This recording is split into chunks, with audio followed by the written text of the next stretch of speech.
Hi ಎಲ್ರಿಗೂ ನಮಸ್ಕಾರ. Healthy cook ಚಾನಲ್ಗೆ ಎಲ್ಲರಿಗೂ ಕೂಡ ಸ್ವಾಗತ. ಇವತ್ತು ಬ್ಯೂಟಿಫುಲ್ ಆಗಿರೋ ಒಂದು ತರಕಾರಿ ಸಾರು ಮಾಡಿದ್ದೀನಿ. ಅದು ಅಲ್ಲದೆ ಹೆಲ್ತಿ ತರಕಾರಿ ಇದು ತೊಂಡೆಕಾಯಿ. ಈ ತೊಂಡೆಕಾಯಿನ ಬೇರೆ ಬೇರೆ ರೀತಿಯಲ್ಲಿ ಹುಳಿ ಮಾಡ್ಬೋದು.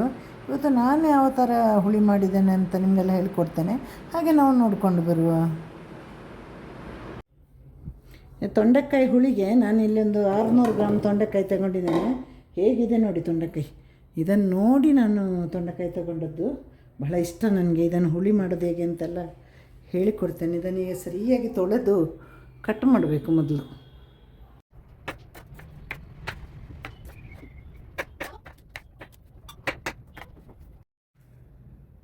600 ಗ್ರಾಮ್ ತೊಂಡೆಕಾಯಲ್ಲಿ ಇಷ್ಟು ಸಿಕ್ಕಿತ್ತು ನೋಡಿ. ಈ ಥರ ರೆಡ್ ಕಲರೆಲ್ಲ ನಾವು ಹಾಕಬಾರ್ದು, ಅದು ಹುಳಿ ಇರುತ್ತೆ ಮತ್ತು ಸಾರಿನ ಟೇಸ್ಟ್ ಕೂಡ ಹಾಕೋದು. ಈಗ ಸ್ವಲ್ಪ ರೆಡ್ ಇದ್ದರೆ ಪರವಾಗಿಲ್ಲ, ಈ ಥರ ಜಾಸ್ತಿ ರೆಡ್ ಇರಬಾರ್ದು. ಆದಷ್ಟು ನೋಡಿ ತಗೊಂಡೆ, ಆದರೂ ಒಂದೊಂದು ಅದು ಬರುತ್ತೆ ನೋಡಿ, ಆದರೂ ಪರವಾಗಿಲ್ಲ.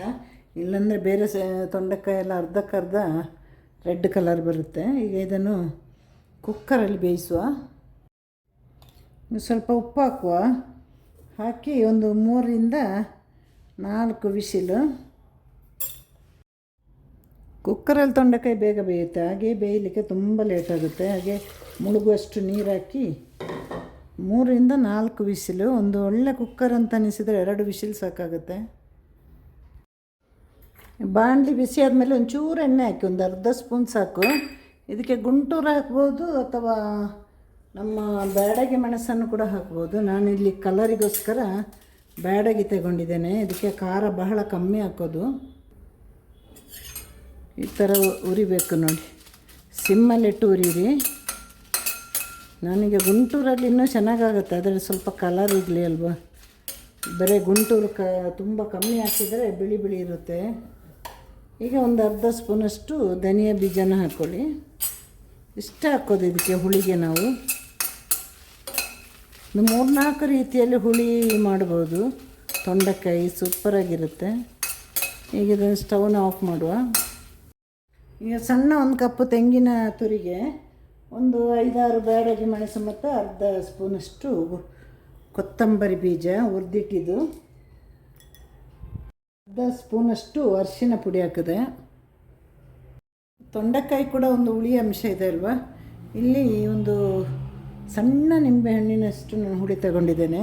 ಇದು ಕ್ವಿಕ್ಕಾಗಿ ಮಾಡುವಂಥ ಸಾರು. ಯಾರಾದರೂ ಸಡನ್ನ ನೆಂಟು ಬಂದರು ಅಂದರೆ ಪಟಪಟ ಅಂತ ಆಗುವಂಥ ಸಾರು ಇದು.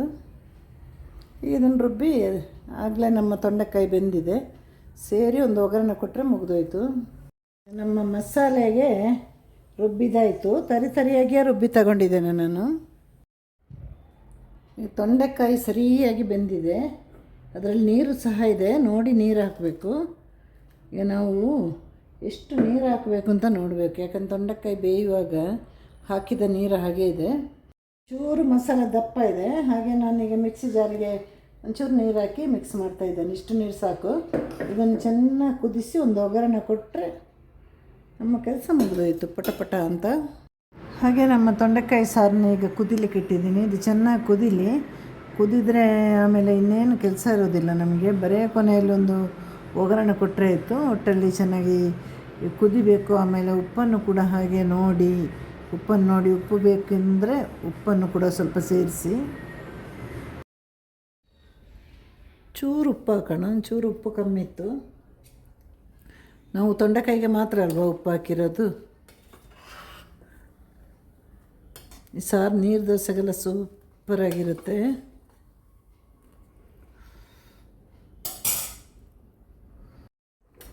ಹಾಗೆ ನೋಡಿ, ನಮ್ಮ ತೊಂಡೆಕಾಯಿ ಸಾರು ಚೆನ್ನಾಗಿ ಕುದ್ದಿದೆ. ಇವಾಗ ಒಂದು ಒಗ್ಗರಣೆ ಹಾಕುವ. ತೊಂಡೆಕಾಯಿ ಹುಳಿಗೆ ನಾವು ಒಗ್ಗರಣೆ ಕೊಡೋದಂದರೆ ಒಂದು 4-5 ಬೆಳ್ಳುಳ್ಳಿ ಸಣ್ಣಗೆ ಗುದ್ದಬೇಕು. ಅದು ಕೆಂಪಗೆ ಕಾಯುವಾಗ ನಮ್ಮದು ಸಾಸಿವೆ ಹಾಕಬೇಕು. ಒಂದಿಷ್ಟು ಸಾಸಿವೆ ಹಾಕಿದರೆ ಸಾಕು ನೋಡಿ, ರೆಡ್ ಆಗ್ತಾ ಬರುವಾಗ. ಅದೆರಡು ಫ್ರೈ ಆದಾಗ ಕೊನೆಯಲ್ಲಿ ಕರಿಬೇವು ಸೊಪ್ಪು ಹಾಕಬೇಕು.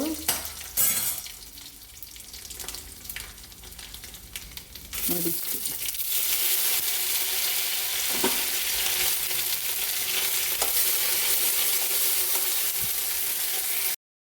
ಒಗ್ಗರಣೆ ರೆಡಿ ಆಯಿತು. ನಮ್ಮ ಈ ಸ್ಟವ್ನ ಕೂಡ ಆಫ್ ಮಾಡಬೇಕು. ಒಗ್ಗರಣೆ ಕೊಡುವಾಗ ಯಾವಾಗಲೂ ಸ್ಟವ್ ಆಫ್ ಮಾಡಿರಬೇಕು.